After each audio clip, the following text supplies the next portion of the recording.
Halo semuanya, hari ini kita bakal ngobrolin sesuatu yang fundamental banget di fisika dan matematika, tapi seringkali bikin bingung. Namanya vektor.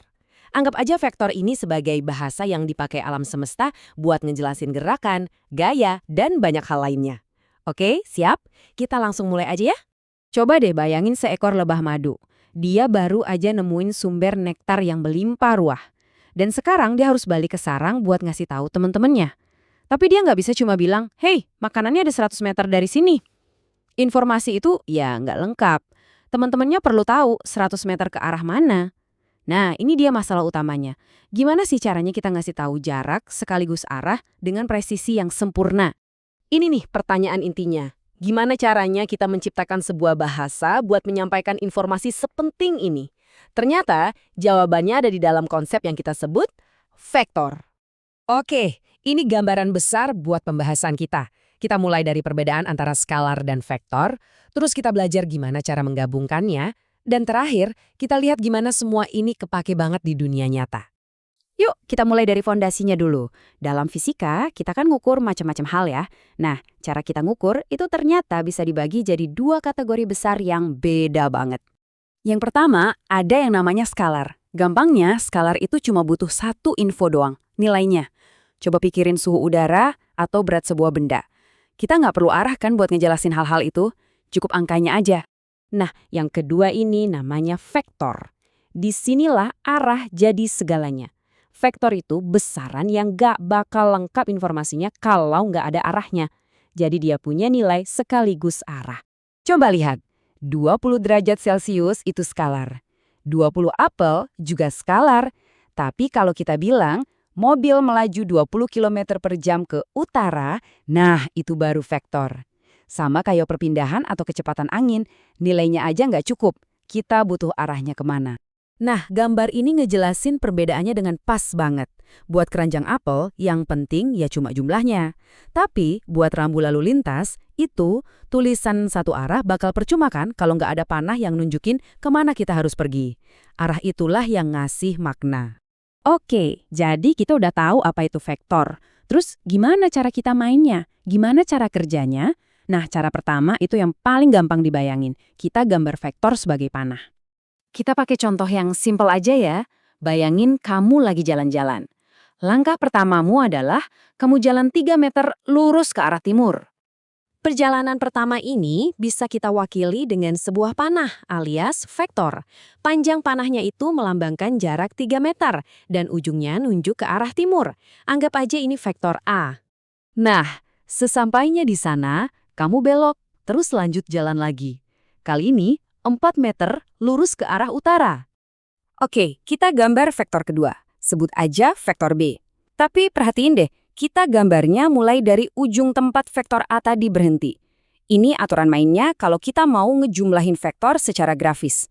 Ujung panah pertama jadi pangkal buat panah kedua. Jadi setelah jalan ke timur terus ke utara, posisi akhirmu sekarang di mana?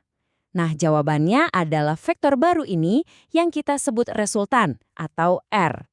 Vektor ini kita gambar dari titik awal perjalanan sampai ke titik akhir. Inilah perpindahan totalmu. Jarak dan arah dalam satu garis lurus dari titik start ke finish. Gambar-gambar panah tadi emang oke banget buat ngebayangin konsepnya.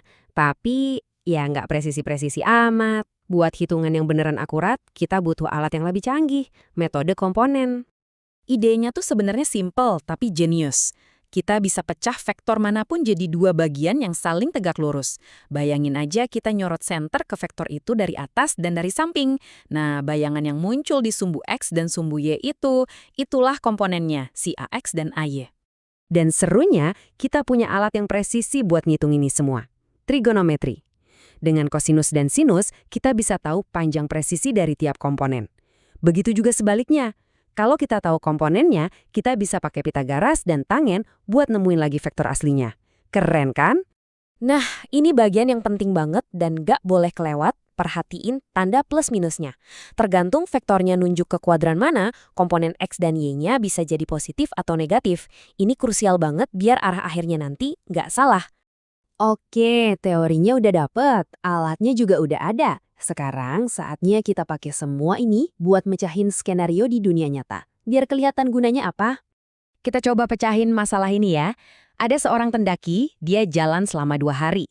Hari pertama, dia jalan 25 kilometer ke arah tenggara. Hari kedua, dia jalan lagi 40 kilometer dengan arah 60 derajat ke utara dari timur.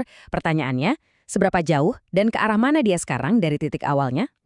Disinilah keajaiban metode komponen bekerja. Daripada pusing ngegabungin dua panah yang miring-miring, kita pecah aja tiap perjalanan jadi komponen X dan Y. Habis itu, gampang. Tinggal jumlahin semua komponen X dan jumlahin semua komponen Y secara terpisah. Jauh lebih simpel. Hasilnya, kita dapat komponen X dan Y dari perpindahan totalnya. Nah, begitu kita punya komponen total Rx dan Ry, kita tinggal pakai lagi jurus andalan kita, teorema Pythagoras. Kita masukin angkanya, dan kita nemu jawabannya. Jarak total si pendaki dari titik awal, kalau ditarik garis lurus, adalah 41,3 km. Jauh lebih akurat daripada cuma kira-kira pakai gambar, kan? Jadi, ini intinya.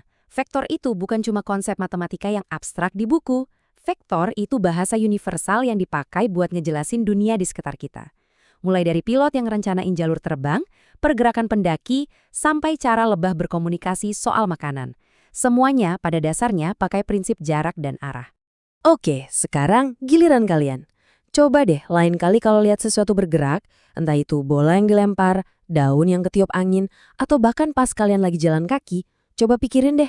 Sekarang kalian udah ngerti bahasanya vektor, kira-kira gerakan atau gaya apa di sekitar kalian yang bisa dideskripsikan dengan presisi yang baru ini? Coba direnungkan ya. Terima kasih sudah menyimak.